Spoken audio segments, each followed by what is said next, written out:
ang Department of Labor and Employment, iginiit na dumaan sa mahabang konsultasyon ang 85 pesos na dagdag sahod sa Metro Manila. Subalit, ilang labor group naman nanindigan na kulang pa ang taas sahod.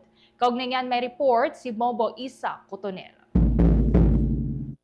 Binigyan din ng Department of Labor and Employment na dumaan sa mahabang konsultasyon sa mga employer ang pag-aproba sa dagdag sahod sa National Capital Region kung saan isinasaalang-alang din ang epekto ng kaguluhan sa Middle East, pagtaas ng inflation at pangangailangan ng mga manggagawa sa Metro Manila. Ayon kay Department of Labor and Employment Secretary Francis Tolentino, layunin ng wage adjustment na mapalapit ang tunay na halaga ng kinikita ng mga minimum wage earners sa kasalukuyang gastusin sa pamumuhay sa isang metropolitan area tulad ng Metro Manila. Dagdag pa ng kalihim, nakahanay na rin ang wage hike para sa mga manggagawa sa mga probinsya kung saan posibleng maunang makatanggap ng dagdag sahod ang Calabarzon, Central Luzon at Cebu. Kaugnay niyan, pakinggan natin ang tinig ni Department of Labor and Employment Secretary Francis Tolentino. Habang consultation ito, kasama ang mga employers, bahagi rin po yung mga nangyari, yung kaguluhan sa Middle East, yung pagtaas ng inflation, yung pangangailangan ng ating manggagawa na maka-adjust ng kanilang kakayanan para makahabol po yung purchasing power ng kanilang kinikita. So it reflects the real wages.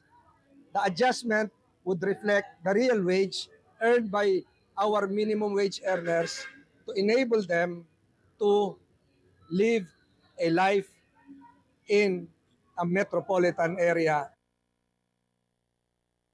Kaugnay nito, nilinaw rin ni National Wages and Productivity Commission Executive Director Maria Criselda C. na nakatanggap sila ng mga petisyon para sa wage increase na mula 200 pesos hanggang 800 pesos. Gayunman, ipinaliwanag ni C na hindi lamang petisyon ng mga manggagawa ang basihan sa pagtatakda ng wage adjustment dahil may sinusunod na pamantayan ang Regional Tripartite Wages and Productivity Boards.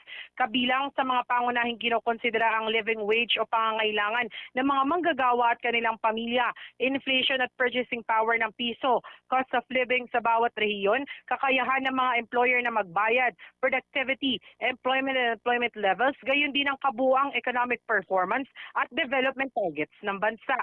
Iginit ni Sino isa lamang ang petisyon ng mga manggagawa sa maraming salik na tinitimbang ng Regional Wage Board sa pagdedesisyon sa salary adjustment. Anya, mahalaga ring isaalang-alang ang kakayahan ng mga negosyo na magbigay ng dagdag sahod nang hindi naaapektuhan ng operasyon at employment generation. Kaugnay niyan, pakinggan natin ang tinig ng nagsisilbing Executive Director ng National Wages and Productivity Commission, Maria Criselda C. Kasama po yun sa mga petitions na na-receive ng NCR. Ang petitions po nila ay from 200 pesos to 800 pesos yung kanilang mga petitions. Ito ho ay kasama sa pag-a-analyze ng ating mga regional boards. Bagamat hindi lamang ho ito yung sa inyong pagkakaalam, hindi lamang ho ito yung kinokonsidera ng ating regional boards dahil 10 criteria po yung kailangang bigyang pansin ng ating mga regional boards sa pagtatakda ng sahod. Kaya yun hong petition ng workers ay isa lamang po doon sa mga criteria na yun. Kailangan ho natin itong i-analyze in relation to the capacity of the employers to pay kasi nga ang mga employers naman ho ang magbabayad nito at kung magkano rin ho or kung paano rin ho ito makaka-apekto doon sa overall economic performance. Samantala, question naman ng Kilusang Mayo 1 ang inaprobahang 85 pesos wage increase sa NCR at iginiit na hindi po sapat upang tugunan ang patuloy na pagtaas ng presyo ng langis, singil sa kuryente at iba pang pangunahing gastusin. Ayon sa grupo, itataas lamang ng wage hike ang minimum wage sa NCR mula 695 hanggang 780 na malayo pa rin umano sa tinatayang 1,305 living wage na kinakailangan upang mabuhay ng ang isang manggagawa. Binigyan din ng labor group na limitado lamang sa Metro Manila ang saklaw na dagdag sahod habang milyon-milyon manggagawa sa iba't ibang bahagi ng bansa ang patuloy na apektado ng krisis sa ekonomiya. Dahil dito, muling iginiit ng labor group ang panawagan para sa 1,200 nationwide daily minimum wage para sa lahat ng manggagawa sa bansa. Para sa Bombo Network News, ito si Bombo Isa Cotoner and this is Bombo Radio Philippines, the number one and most trusted source of news and information. Basta Radio Bombo!